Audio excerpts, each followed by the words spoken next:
Yon mga lods, what's up sa inyo? Ngayon, mag-unboxing tayo ng footrest mat or mattings ng Vespa S125. So nabili natin to sa Vespa Lipa, yung pumunta tayo kahapon. So ngayon pa lang natin ikakabit yung footrest mat or mattings ng Vespa S125. So ito yung ganito yung pag binili nyo sa shop, naka-plastic, tapos may seal. Yan. Ang presyo nito kung itatanong nyo is 2,152. 2,152 lang siya sa mismong shop ng Vespa. So open natin itong plastic. Ayun. Abot natin sa cameraman yung ating plastic. So ito siya mga lods. Texture niya is rubber. Yan. Pwede siya sa 3 unit. So hindi ko tanda yung iba, pero sa Vespa S125 fit na fit siya mga lods. So pakita natin mga lods pagkikita natin sa likod para hindi gumasgas. Yan. Makikita nyo siya, fit na fit siya mga lods. Ayan. Ibaba nyo lang dito sa may guhit. Yan. Para mag-lock. So ito rin sa kabila. Ganun din siya mga lods. Yun. So ang kagandahan nito, may protection na agad dun sa ating matting, sa floor mat, para hindi siya magasgas. Tapos yung tubig pag umulan, so hindi siya magdadirect dito sa ating unit.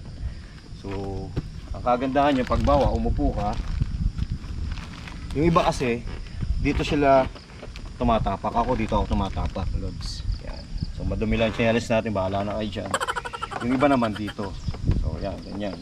So ang kagandahan niya, pag nakasapatos ka, hindi siya masyadong maggagasgas, yung ganyan. Tapos pag bawa, di ba, meron tayong mga natatapakan lupa, di ba? Or bato, sisingit sa sapatos, hindi siya magagasgas, iwas gas yun. Ako kasi dito ako tumatapak. So yan.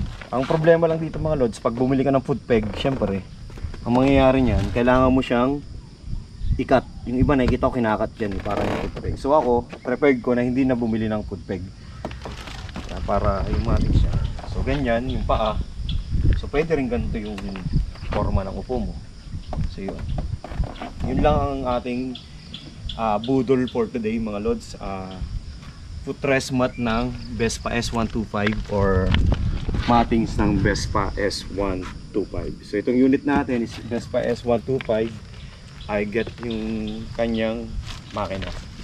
So yun. So review lang ulit mga lods. Ang presyo nito is 2,152 sa mismong Vespa Lipa. So yun lang. Kung gusto nyo bumili mga lods, so pwede kayong mag-direct sa mga ibang seller or pwede kayong tumercho sa Vespa na malapit sa inyo.